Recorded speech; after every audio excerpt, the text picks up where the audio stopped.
सीताराम। यहाँ पर शिवजी माता पार्वती को राम जी की कथा सुना रहे हैं। तो राम जी के जो अवतार लेने का कारण है वो कारण इस कथा में पार्वती जी को सुना रहे हैं। तो पहला कारण तो बताया कि भगवान ने मनु और शत्रुपा को वरदान दिया था कि मैं आपका पुत्र बनकर आऊँगा। तो इस कारण भगवान को अवतार लेने आना पड़ा। अब दूसरा कारण जो है वो इस कथा में है। तो याज्ञवल्क्य जी भी भरद्वाज जी को कथा सुनाते हुए कहते हैं प्रयागराज में, हे भरद्वाज जी, इस अत्यंत पवित्र इतिहास को शिवजी ने पार्वती से कहा था। अब श्री राम जी के अवतार लेने का दूसरा कारण सुनो। पहला सुना दिया मनु और शत्रुपा वाला। तो कहते हैं, हे मुनि, वह पवित्र और प्राचीन कथा सुनो जो शिवजी ने पार्वती से कही थी। संसार में एक केकई देश है, वहाँ सत्यकेतु नाम का राजा राज्य करता था। विश्व विदित एक केकई देशु सत्यकेतु जहाँ बसई नरेशु। और वो जो राजा था, धर्म धुरंधर नीत निधाना, तेज प्रतापशील बलवाना। ऐसा जो राजा था वो धर्म की धुरी को धारण करने वाला था, नीति की तो खान था, तेजस्वी था, प्रतापी था, सुशील था और बलवान था। उसके दो वीर पुत्र हुए। वो वीर पुत्र भी सब गुणों के भंडार और बड़े ही रणधीर थे। तो राज्य का उत्तराधिकारी जो बड़ा लड़का था उसका नाम था प्रताप भानु, और दूसरा जो छोटा पुत्र था उसका नाम था अरिमर्दन, जिसकी भुजाओं में अपार बल था और जो युद्ध में पर्वत के समान अटल रहता। भाई ही परम प्रीति समिति, सकल दोष छल बिरजित प्रीति। भाई भाई में बड़ा मेल था, सब प्रकार के दोषों और छलों से रहित उनके आपस में सच्ची प्रीति थी। राजा ने अपने जेठे पुत्र प्रताप भानु को राज्य दे दिया और अपने आप भगवान का भजन करने के लिए वन को चला गया।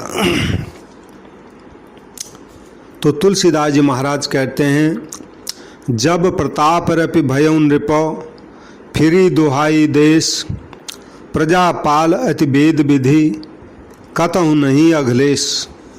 जब प्रताप भानु राजा हुआ तो देश में उसकी दुहाई फिर गई, यानी जय जयकार होने लगी सब जगह। वह वेद में बताई हुई विधि के अनुसार उत्तम रीति से प्रजा का पालन करने लगा। उसके राज्य में पाप का कहीं लेश मात्र भी नहीं था। राजा का हित करने वाला और शुक्राचार्य जी के समान एक बुद्धिमान मंत्री था। उस मंत्री का नाम था धर्मरुचि। इस प्रकार बुद्धिमान मंत्री और बलवान तथा वीर भाई के साथ ही स्वयं राजा भी बड़ा प्रतापी और रणधीर था, और साथ में अपार चतुरंगिणी सेना थी, पैदल, रथ में, घोड़ों में, ऐसे, जिसमें असंख्य योद्धा थे जो सब के सब रण में जूझ मरने वाले थे। अपनी ऐसी सुंदर सेना को देखकर राजा प्रताप भानु बहुत प्रसन्न हुआ और धमाधम नगाड़े बजने लगे और दिग्विजय के लिए सेना सजाकर राजा प्रताप भानु शुभ मुहूर्त साधकर डंका बजाकर चला। जहाँ तहाँ उसने बहुत सी लड़ाइयाँ लड़ी। उसने सब राजाओं को बलपूर्वक जीत लिया। अपनी भुजाओं के बल से उसने सातों द्वीपों यानी भूमि खंडों को बस में कर लिया और राजाओं से दंड ले लेकर उनको छोड़ दिया। संपूर्ण पृथ्वी मंडल का उस समय प्रताप भानु एकमात्र अकेला चक्रवर्ती राजा था। सकल अवनि मंडल ते ही काला, एक प्रताप भानु महिपाला। पूरी पृथ्वी का अकेला राजा और संसार भर को अपनी भुजाओं के बल से बस में करके अब राजा ने अपने नगर में सबको जीत के प्रवेश किया। राजा अर्थ, धर्म और काम आदि सुखों का समयानुसार सेवन करता था। राजा प्रताप भानु का बल पाकर भूमि बड़ी सुंदर कामधेनु हो गई, यानी मनचाही वस्तु देने वाली हो गई। उसके राज्य में प्रजा सब प्रकार से के दुखों से रहित हो गई और सारी प्रजा सुखी थी। सभी स्त्री पुरुष सुंदर और धर्मात्मा थे और जो मंत्री था धर्मरुचि, उसका भगवान के चरणों में प्रेम था। वह राजा के हित के लिए सदा उसको अच्छी अच्छी नीति सिखाया करता था। राजा गुरु, देवता, संत, पितर और ब्राह्मण सबकी सदा सेवा किया करता था। वेदों में राजाओं के जो जो धर्म बताए गए हैं, राजा सदा आदर पूर्वक और सुख मानकर उन सब का पालन करता था और प्रतिदिन अनेक प्रकार के दान देता था। उत्तम शास्त्र, वेद और पुराण सुनता था और उसने अपने राज्य में बहुत सी बावलियाँ, कुएं, तालाब, फुलवाड़ियाँ, सुंदर बगीचे, ब्राह्मणों के लिए सुंदर सुंदर घर, देवताओं के सुंदर सुंदर विचित्र मंदिर सब तीर्थों में बनवा दिए।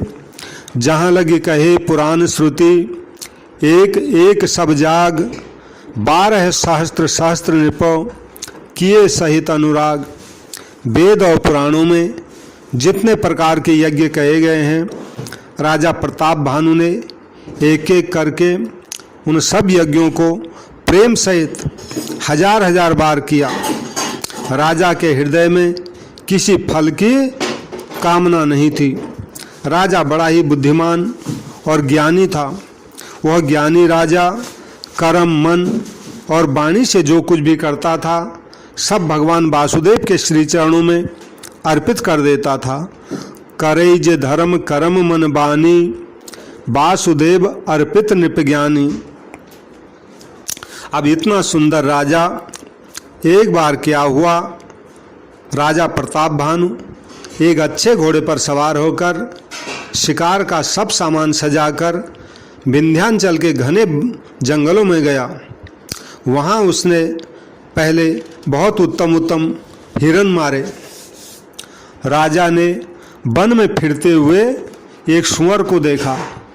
वो सूअर ऐसा था, उसके दांत इतने बड़े थे कि दांतों के कारण वो ऐसा दिख रहा था मानो उसने चंद्रमा को अपने मुंह में पकड़ रखा है, या मानो चंद्रमा को मुंह में पकड़कर राहु वन में आके छिपा हो।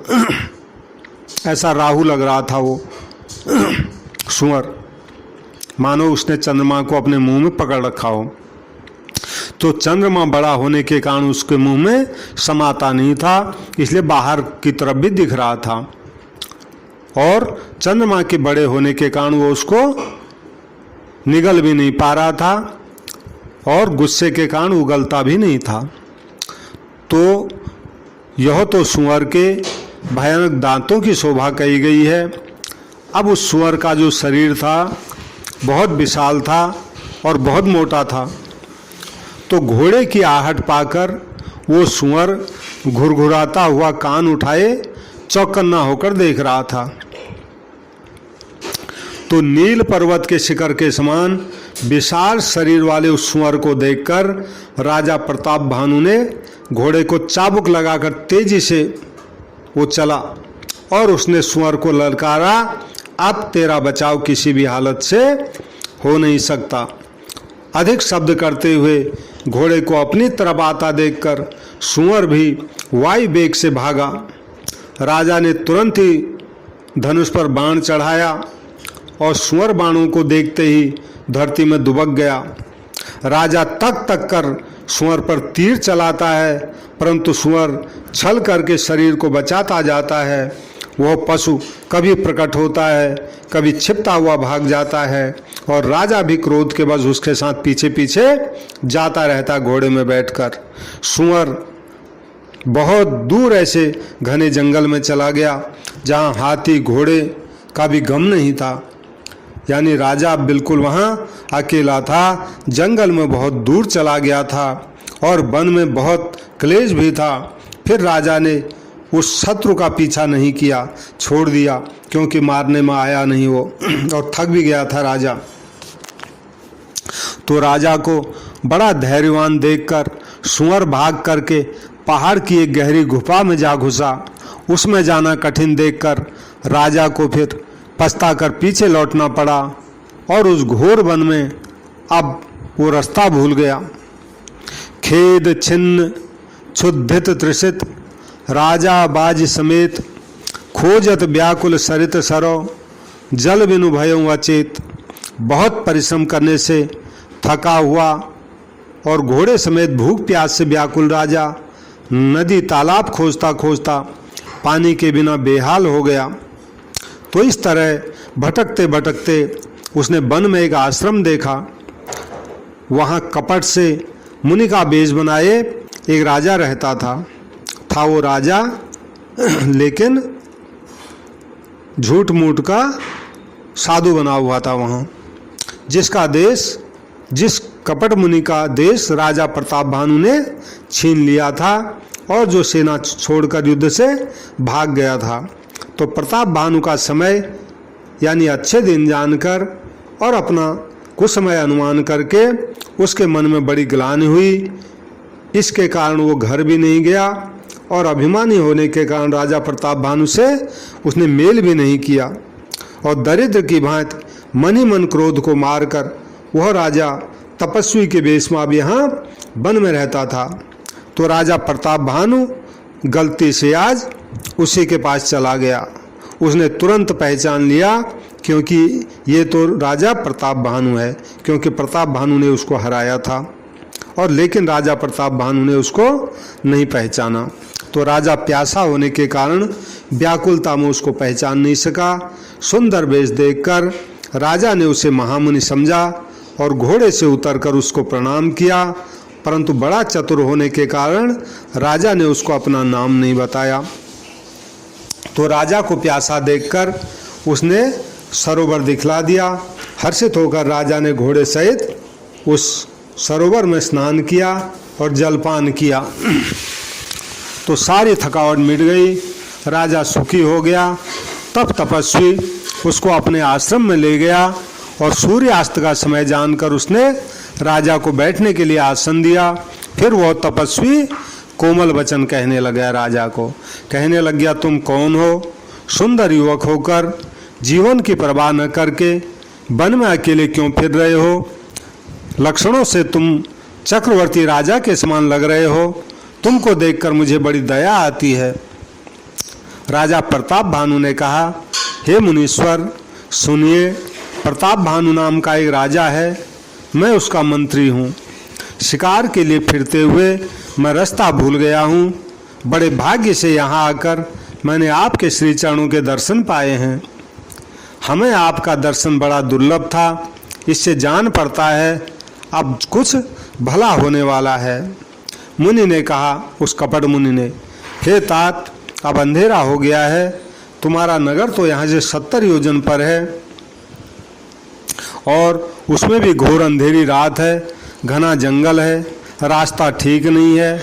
ऐसा समझकर तुम आज रात यहीं ठहर जाओ, कल सुबह होते ही फिर चले जाना। तुलसीदास जी कहते हैं, होनहार जो होती है वो वैसी हो जाती है। तुलसी जस भव तव्यता तैसी मिलई सहाय, आपनु आवई ताहि पही ताहि तहाँ ले जाए। जैसी होनहार होती है वैसी सहायता अपने आप मिल जाती है, या तो वह उसके पास आती है या जहाँ होनहार होती है वहाँ उसको घसीट के ले जाती है, जैसा आज राजा प्रताप भानु के साथ हुआ है। तो जब कपट मुनि ने राजा प्रताप भानु को रुकने के लिए कहा रात को वहीं, तो हे नाथ बहुत अच्छा कहकर राजा ने उसकी आज्ञा सिर चढ़ाकर घोड़े को तो एक पेड़ से बांध दिया और राजा बैठ गया। राजा ने उसकी बहुत प्रकार से प्रशंसा की, उसके श्री चरणों की वंदना की और अपने भाग्य की बहुत सराहना की। फिर राजा ने कोमल वाणी से कहा, हे प्रभु, आपको पिता के समान जानकर मैं ढिठाई करता हूँ। हे मुनीश्वर, मुझे अपना पुत्र और सेवक जानकर अपना नाम और धाम विस्तार से बताइए। आपका नाम क्या है? तो राजा ने उसको नहीं पहचाना, लेकिन वो राजा को पहचान गया। राजा तो शुद्ध हृदय का था और वह कपट करने में चतुर था। एक तो बैरी, फिर जाति का क्षत्रिय और फिर राजा। वो छल बल से अपना कामाज बनाना चाहता था, क्योंकि वो प्रताप भानु के प्रति उसका बैरी का भाव था।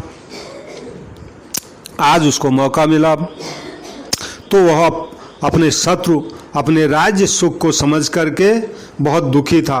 उसकी छाती कुमार के आंव की तरह भीतर भीतर सुलग रही थी। राजा के सरल वचन कानों से सुनकर अपने बैर को याद करके हृदय में बहुत हर्षित हुआ।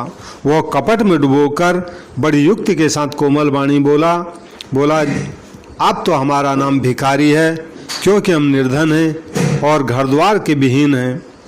राजा ने कहा, महाराज, जो आपके सदृश विज्ञान के निधान और सर्वथा अभिमान रहित होते हैं, वे अपने स्वरूप को सदा छिपाए रहते हैं, क्योंकि कुबेज बनाकर रहने में इस सब तरह का कल्याण है। प्रकट संत वेश में मान होने की संभावना है और मान होने से फिर पतन की संभावना है। तेहि ते कहीं संत श्रुति टेरे, परम अकिंचन प्रिय हरि केरे। इसी से तो संत और वेद पुकार कर कहते हैं कि परम अकिंचन, अकिंचन माने सर्वथा अहंकार, ममता और ममता रहित ही भगवान को प्रिय होते हैं। आप सरीखे संत, भिखारी और गृहहीनों को देखकर ब्रह्मा और शिव जी को भी संदेह हो जाता है कि ये वास्तव में संत हैं या भिखारी हैं। लेकिन महाराज, जोश सोश तव चरण नमामि, मो पर कृपा करिय अब स्वामी। हे नाथ, आप जो हो सो हो, मैं आपके चरणों में नमस्कार करता हूँ। हे स्वामी, आप मुझ पर कृपा कीजिए। अपने ऊपर राजा की स्वाभाविक प्रीति और अपने विषय में उसका अधिक विश्वास देख करके, सब प्रकार से राजा को अपने बस में देखकर अधिक स्नेह दिखाता हुआ वो कपटी तपस्वी बोला, राजन सुनो, मैं तुमसे सत्य कहता हूँ, मुझे यहाँ रहते हुए बहुत समय बीत गया है। अब तक न तो कोई मुझसे मिला है और न मैं अपने को किसी पर प्रकट करता हूँ, क्योंकि लोक में प्रतिष्ठा अग्नि के समान जलाने वाली होती है और जो तप रूपी वन को भस्म कर डालती है। तुलसीदास जी कहते हैं, सुंदर वेश को देखकर मूढ़ तो मूढ़ी है, चतुर मनुष्य भी धोखा खा जाते हैं। सुंदर मोर को देखो, वचन तो उसका अमृत के समान है, लेकिन खाता है जहरीले सांपों को। तो कपट तपस्वी ने कहा, इसी से मैं जगत में छिपकर रहता हूँ, भगवान को छोड़कर और किसी से मैं कोई मतलब रखता ही नहीं हूँ। प्रभु जानत सब बिनहि जनाए, कहूँ कवन सिद्धि लोक रिझाए। और बड़ी अच्छी बात उसने कही, भगवान तो बिना जनाए ही सब जानते हैं, फिर कहो संसार को रिझाने से भला क्या सिद्धि मिलेगी।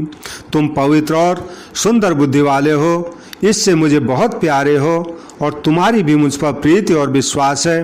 हे तात, यदि मैं तुमसे कुछ छिपाता हूँ तो मुझे इसका भयानक दोष लगेगा। तो ज्यों ज्यों वह तपस्वी उदासीनता की बातें कहता, त्यों त्यों राजा को ज़्यादा विश्वास उसके ऊपर बढ़ता जाता था।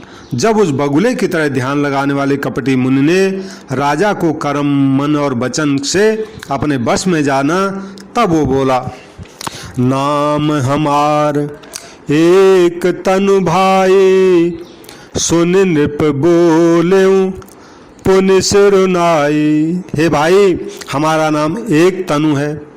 तो ये सुनकर राजा ने फिर सिर नवाकर प्रश्न किया, मुझे अपना अत्यंत अनुरागी सेवक जानकर अपने नाम का अर्थ भी समझाइए।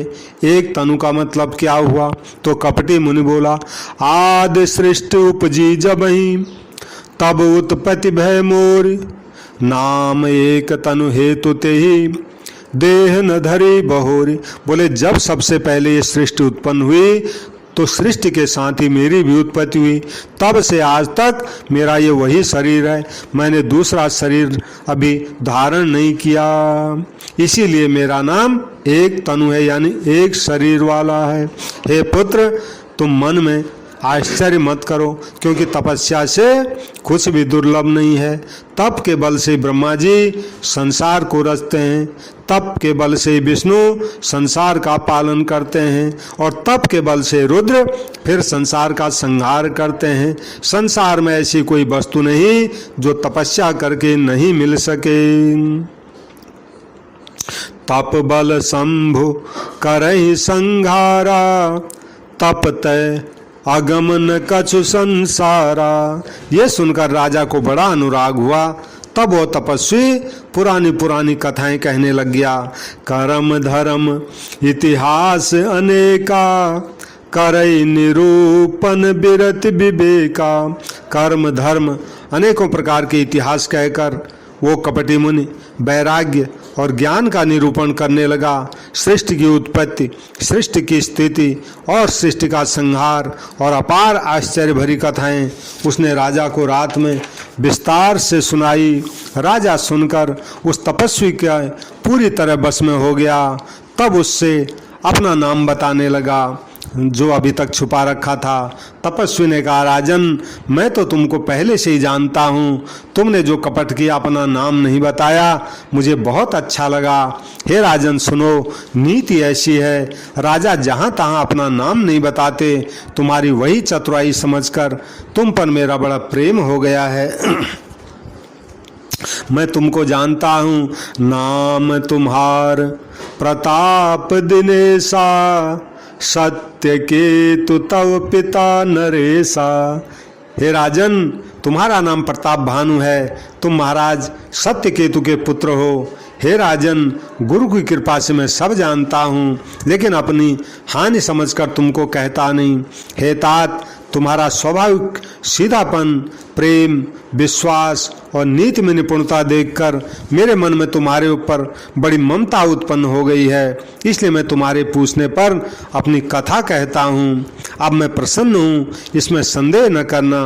हे राजन, अब तुम्हारे मन में जो आवे वही मेरे से वरदान मांग लो। सुंदर वचन सुनकर राजा हर्षित हो गया और कपट मुनि के पैर पकड़कर उसने बहुत प्रकार से विनती की और कहा, कृपा सिंधु मुनि दर्शन तोरे, चार पदार्थ करतल मोरे।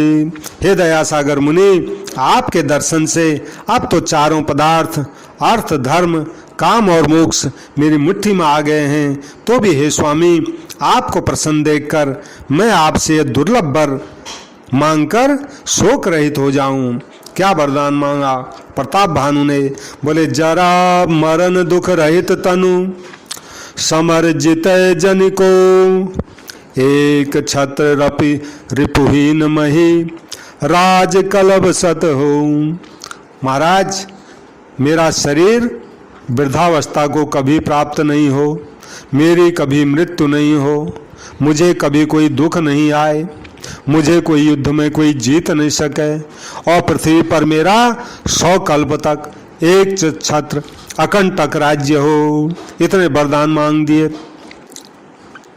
तपस्वी ने कहा, हे राजन, एवमस्तु, ऐसा ही हो, पर एक बात कठिन है, उसको भी सुन लो। हे पृथ्वी के स्वामी, केवल ब्राह्मण कुल को छोड़कर काल भी तुम्हारे चरणों पर सिर नवाएगा, क्योंकि तप के बल से ब्राह्मण सदा बलवान रहते हैं। उनके क्रोध से रक्षा करने वाला इस संसार में कोई नहीं है। हे नरपति, यदि तुम ब्राह्मणों को अपने बस में कर लो, फिर तो ब्रह्मा विष्णु महेश भी तुम्हारे अधीन हो जाएंगे। ब्राह्मण कुल से जोर जबरदस्ती नहीं चल सकती। मैं दोनों भुजा उठाकर सत्य कहता हूँ। हे राजन सुनो, ब्राह्मणों के सांप के बिना तुम्हारा नाश और किसी काल में नहीं होगा। एक खतरा है, बाकी सब हो जाएगा। तो राजा उस कपटी मुनि के वचन सुनकर बड़ा प्रसन्न हुआ, कहने लग गया, हे स्वामी, अब मेरा नाश नहीं होगा। हे कृपा निधान प्रभु, आपकी कृपा से मेरा सब समय कल्याण होगा। तव प्रसाद प्रभु कृपा निधाना, मो कहूँ सर्व काल कल्याण। तो एवमस्तु, ऐसा ही हो कह करो कपटी मुनि फिर बोला, किंतु तुम मेरे मिलने और अपने रास्ता भूलने की बात किसी को मत कहना। अगर कह दोगे तो हमारा दोष नहीं होगा। हे राजन, मैं तुमको इसलिए मना करता हूँ, इस प्रसंग को दूसरे से कहने से तुम्हारी बड़ी हानि होगी। एक के बाद दूसरा, दूसरे के बाद तीसरा, और तीसरे के बाद चौथा, चौथे के बाद पांचवा, और पांचवें के बाद जैसे ये बात छठे के कान में जाएगी, उसी समय तुम्हारा नाश हो जाएगा। ये मेरा वचन सत्य है, इसलिए ये बात तुम दूसरे को कहना ही नहीं। हे प्रताप भानु सुनो, इस बात को प्रकट करने से अथवा ब्राह्मणों के सांप से, इन दो बातों से तुम्हारा नाश होगा। और किसी भी उपाय से, चाहे ब्रह्मा और शंकर भी तुम्हारे पे क्रोध करें, तब भी तुम्हारी मृत्यु नहीं आएगी। तो राजा ने अब तो मुनि के चरण पकड़ लिए, कहा, हे स्वामी, सत्य है, ब्राह्मण और गुरु के क्रोध से भला कौन रक्षा कर सकता है। यदि ब्रह्मा भी रक्षा करें तो गुरु बचा लेते हैं, पर गुरु से विरोध करने वाला जगत में कोई भी नहीं है। गुरु से विरोध करने पर बचाने वाला कोई भी नहीं है। यदि मैं आपके कथन के अनुसार नहीं चलूँगा, फिर चाहे भले ही मेरा नाश हो जाए, मुझे इसकी चिंता नहीं है। पर मेरा मन तो प्रभु बस केवल एक ही डर से डर रहा है कि ब्राह्मणों का सांप बड़ा भयानक होता है। होय विप्र बस कवन विधि, कहूँ कृपा करिसो, तुम तज दीन दयाल निजो, हेतु न देखूं को। हे महाराज, वे ब्राह्मण किस प्रकार से भस्म हो सकते हैं? अब इतना तो आपने कर दिया, वो भी कृपा करके बताइए। हे दीन दयालु, आपको छोड़कर आज मैं किसी दूसरे को अपना हेतु नहीं देखता हूँ। तो तपस्वी बोला, राजन सुनो, संसार में उपाय तो बहुत हैं, पर वो बड़े बड़े कठिन हैं। इस पर भी सिद्ध हो या न हो, ये भी कोई पक्का नहीं है। परंतु एक उपाय बड़ा सरल है, पर उसमें एक कठिनता है। हे राजन, वह युक्ति मेरे हाथ है, पर लेकिन मैं तुम्हारे नगर में जा नहीं सकता। जब से पैदा हुआ तब से आज तक मैं किसी के घर भी नहीं गया और किसी के गांव भी नहीं गया। अगर आज मैं नहीं जाता हूँ तो तुम्हारा काम बिगड़ता है। आज यह बड़ा असमंजस आ पड़ा है। यह सुनकर राजा कोमल वाणी से बोला, हे नाथ, वेदों में ऐसी नीति कही गई है, बड़े लोग छोटों पर स्नेह करते ही हैं। पर्वत अपने सिरों पर सदा घास धारण किया रहते हैं, और अगाध समुद्र अपने मस्तक पर फेन को धारण करता है, और धरती अपने सिर पर सदा धूलि को धारण करती है। ऐसा कहकर राजा ने फिर मुनि के चरण पकड़ लिए, कहा, हे स्वामी, कृपा कीजिए, आप तो संत हैं, अतः आप जब इतना तकलीफ पहले कर रहे हैं तो मेरे लिए इतना कष्ट भी अवश्य सही है, यानी हमारे नगर में आप पधारिए। तो राजा को अपने अधीन जानकर कपट में प्रवीण तपस्वी बोला, राजन सुनो, मैं तुमसे सत्य कहता हूँ, जगत में कुछ भी दुर्लभ नहीं है। मैं तुम्हारा काम अवश्य करूँगा, क्योंकि तुम मन वाणी और शरीर से मेरे भक्त हो। पर योग जोग जुगुत तप मंत्र प्रभाव, फलई तबई जब करिय दुराऊ। पर राजन, योग, युक्ति, तप और मंत्र का प्रभाव तभी भलीभूत होता है जब ये चुपचाप छिपा कर किए जाते हैं। जोग जुगुत तप मंत्र प्रभाव, फलई तबई जब करिय दुराऊ। हे नरपति, यदि मैं तुम्हारे नगर में जाकर रसोई बनाऊं, तुम उसको परोसो और कोई मुझे जान नहीं पावे, तो उस अन्न को जो जो खाएगा वो तुम्हारा आज्ञाकारी बन जाएगा। यही नहीं, उन भोजन करने वालों के घर भी जो कोई भोजन करेगा, हे राजन सुनो, वो भी तुम्हारे अधीन हो जाएगा। हे राजन, जाकर अब यही उपाय करो, 1 साल भर भोजन कराने का संकल्प ले लो। तो नित्य नए नए 1 लाख ब्राह्मणों को कुटुंब सहित निमंत्रण करना। तुम्हारे संकल्प के काल में अर्थात पूरे 1 वर्ष तक मैं तुम्हारे महल में रोज भोजन बना दिया करूँगा और तुम रोज ब्राह्मणों को परोसना। यही विधि भूप कष्ट अति थोरे, होई है सकल विप्र बस तोरे। हे राजन, इस प्रकार बहुत ही थोड़े परिश्रम से सब ब्राह्मण तुम्हारे बस में हो जाएंगे। ब्राह्मण हवन यज्ञ और सेवा पूजा करेंगे तो उस प्रसंग से देवता भी सहज तुम्हारे बस में हो जाएंगे। और मैं एक और पहचान तुमको बता देता हूँ, मैं जब तुम्हारे नगर में आऊँगा तो मैं इस रूप में नहीं आऊँगा। हे राजन, मैं अपनी माया से तुम्हारे पुरोहित को हर लाऊंगा छल कपट करके, और तप के बल से उसे अपने समान बनाकर 1 साल तक मैं यहाँ रखूंगा। यानी तुम्हारे जो कुल पुरोहित हैं उनको मैं यहाँ ले आऊँगा और उनको अपने समान बना के यहाँ रखूँगा, ताकि लोगों को ये नहीं पता लगे कि मैं यहाँ नहीं हूँ। और हे राजन सुनो, मैं उसका रूप बनाकर सब प्रकार से तुम्हारे काम सिद्ध करूँगा, और मैं तुम्हारे पुरोहित का रूप बनाऊँगा और रसोई बनाऊँगा, सब काम करूँगा। हे राजन, अब रात बहुत बीत गई है, अब सो जाओ। आज से 3रे दिन तुमसे मेरी भेंट होगी। तप के बल से मैं घोड़े से तुमको सोते सोते में ही घर पहुंचा दूंगा। तुमको अब घर भी जाने की जरूरत नहीं है, मैं पहचान दूं, मैं तुमको ऐसे ही पहुंचा दूंगा। और बस ये याद रखना, मैं वही पुरोहित का वेश बनाकर आऊँगा। जब एकांत में तुमको बुलाकर सब कथा सुनाऊंगा तब तुम पहचान लेना मैं वही मुनि हूँ। तो राजा ने आज्ञा मानकर शयन किया और वो कपटी ज्ञानी आसन पर जा बैठा। राजा तो थका हुआ था, उसको गहरी नींद आ गई, लेकिन वो कपटी कैसे सोता उसको तो चिंता हो रही थी। उसी समय क्या हुआ, काल के तु निश्चर तह आवा, जैसु कर होई नृपहि भुलावा। उसी समय काल केतु राक्षस आया था, जिसने सुअर बन करके राजा को उस जंगल में भटकाया था। वह तपस्वी राजा का बड़ा मित्र था और खूब छल कपट जानता था। तो उसके 100 पुत्र और 10 भाई थे जो बड़े दुष्ट थे, किसी से जीते नहीं जाते थे, देवताओं को दुख देने वाले थे। तो ब्राह्मणों, संतों और देवताओं को दुखी देखकर राजा ने उन सबको पहले युद्ध में मार दिया था, इसी प्रताप भानु ने। तो इसलिए वो भी राजा प्रताप भानु से बहुत गुस्से में था। उस दुष्ट ने पिछला बैर याद करके तपस्वी राजा से मिलकर सलाह विचारी यानी आपस में षड्यंत्र किया, और जिस प्रकार शत्रु का नाश हो वही उपाय रचा। भावी बस राजा प्रताप भानु जो है ये सब बातें समझ नहीं सका।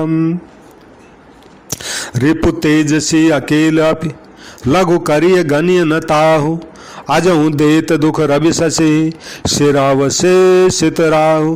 तेजस्वी शत्रु अगर अकेला भी हो तो भी उसको छोटा नहीं समझना चाहिए।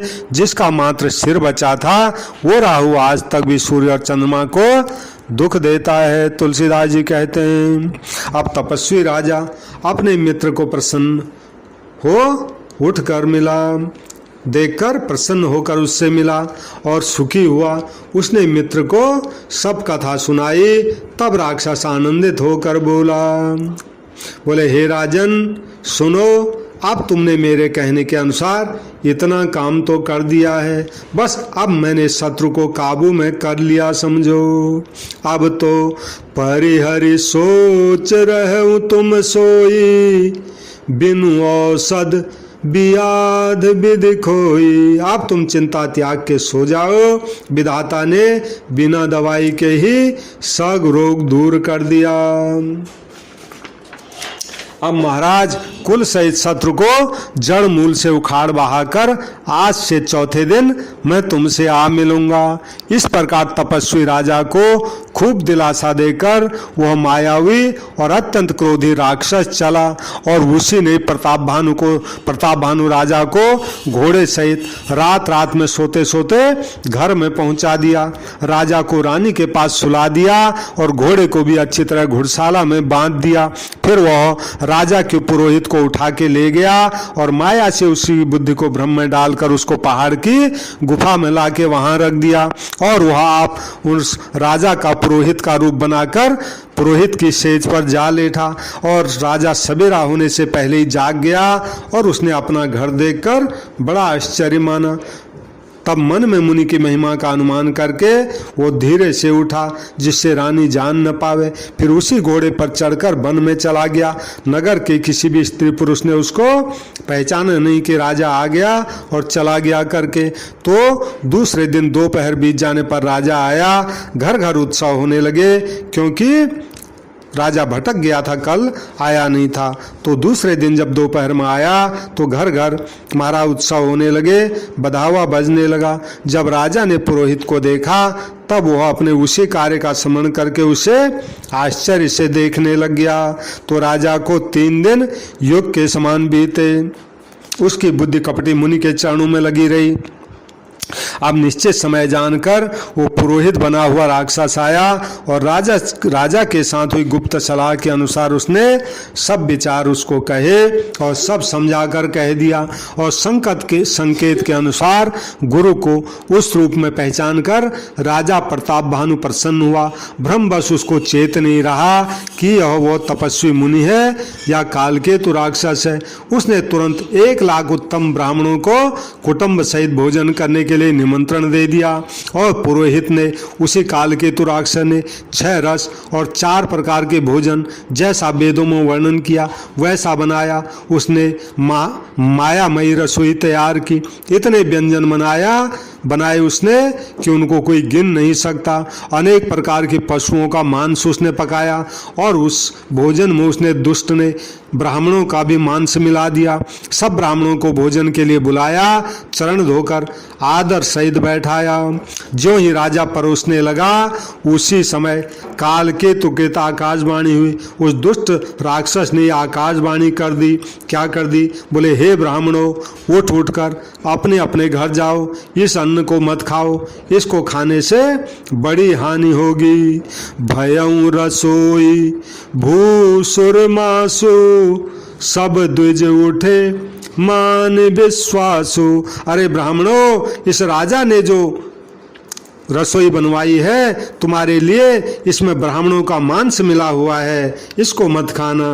तो आकाशवाणी का विश्वास मानकर सब ब्राह्मण उठ खड़े हुए। राजा तो व्याकुल हो गया, उसको समझ में नहीं आया ये सब क्या हो रहा है। होनहार बस उसके मुंह से एक भी बात नहीं निकली। तब ब्राह्मण क्रोध सहित बोले, उन्होंने भी कुछ विचार नहीं किया। बोले, अरे मूर्ख राजा, तू जाकर परिवार सहित राक्षस हो जा। ऐसा श्राप दे दिया। और अरे नीच क्षत्रिय, तूने तो परिवार सहित ब्राह्मणों को बुलाकर उनको नष्ट करना चाहता था। ईश्वर ने हमारे धर्म की रक्षा की, अब तू परिवार सहित नष्ट होगा। 1 वर्ष के भीतर तेरा नाश हो जाएगा।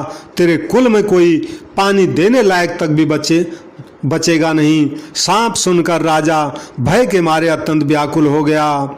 संबत मध्य नाश तव हो जलदातान रहे कुल को। राजा तो विकल हो गया। अब महाराज फिर आकाशवाणी हुई सुंदर। बोले, कहा, अरे ब्राह्मणों, तुमने राजा को विचार कर सांप नहीं दिया।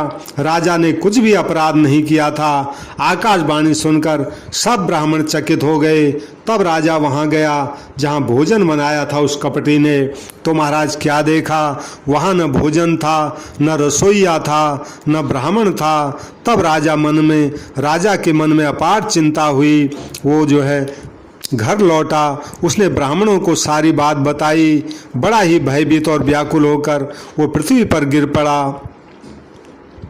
ब्राह्मणों ने कहा, भूपति भूपति भाभी मिटई नहीं, यद्यपि न दूषण तोर, किए अन्यथा होई नहीं, विप्र श्राप अति घोर। हे राजन, यद्यपि तुम्हारा दोष नहीं है तो भी जो होनहार होती है वो मिटता नहीं है। ब्राह्मणों का शाप बहुत ही भयानक होता है, किसी तरह भी टाले टल नहीं सकता। ऐसा कह करके ब्राह्मण चले गए। नगरवासियों ने जब यह समाचार पाया, सब चिंता करने लगे, विधाता को दोष ढूंढने लगे, कहने लगे जिसने हंस बनाते बनाते कौवा बना दिया, यानी ऐसा पुण्यात्मा राजा जिसको देवता बनाना चाहिए था उसको राक्षस बना दिया। पुरोहित को उसके घर पहुंचाकर वो कालकेतु राक्षस कपटी तपस्वी से मिला और उसको खबर दी कि मैंने सब काम कर दिया है। उस दुष्ट ने फिर जहाँ तहाँ पत्र भेजे जिससे सब बैरी राजा सेना से जाकर प्रताप भानु पर चढ़ गए। उन्होंने डंका बजाकर प्रताप भानु के नगर को घेर लिया। नित्य प्रति अनेकों प्रकार से लड़ाइयाँ होने लगी। प्रताप भानु के सब योद्धा शूरवीरों की करनी करके रण में जूझ के मर गए। राजा भी भाई सहित खेत रहा, यानी राजा भी मारा गया और उसका भाई अरिमर्दन भी मारा गया। सत्य केतु कुल को नहीं बाचा, विप्र सांप किम हो ये साचा। तो सत्य केतु के कुल में कोई न बचा। ब्राह्मणों का सांप भला झूठा कैसे हो सकता था। शत्रु को जीतकर नगर को फिर से बसाकर सब राजा विजय और यश पाकर अपने अपने नगर को चले। तो याज्ञवल्क्य जी कथा सुनाते हुए भरद्वाज जी को कहते हैं, भरद्वाज सुन जाहि जबो, होई विधाता बाम, धूर मेरु सम जनक जमो, ताहि ब्याल समदाम। हे भरद्वाज जी सुनो, विधाता जब जिसके विपरीत होते हैं तब उसके लिए धूल सुमेरु पर्वत के समान भारी और कुचल डालने वाली हो जाती है, और पिता यमराज के समान काल रूप हो जाते हैं, और रस्सी उसके लिए सांप के समान काट डालने वाली हो जाती है। और यही, हे मुनि सुनो, यही प्रताप भानु राजा समय पाकर परिवार सहित रावण नाम का राक्षस हुआ। उसके 10 सिर थे, 20 भुजाएं थी, बड़ा ही शूरवीर प्रचंड था। उसका जो छोटा भाई था अरिमर्दन, वो जो है बल का धाम था। वो कुंभकर्ण का छोटा भाई रावण का छोटा भाई कुंभकर्ण हुआ, और उसका जो मंत्री था धर्मरुचि, वो रावण का सौतेला भाई विभीषण हुआ। उस विभीषण उसका नाम था, जिसे सारा जगत जानता है। वो विष्णु भक्त था और ज्ञान विज्ञान का भंडार था, और राजा के जो पुत्र सेवक थे वो सब भयानक भयानक सब राक्षस हुए। तो ऐसे कामना करने से कैसे अपने पाप हटाती है, ये इस कथा में समझाया गया है।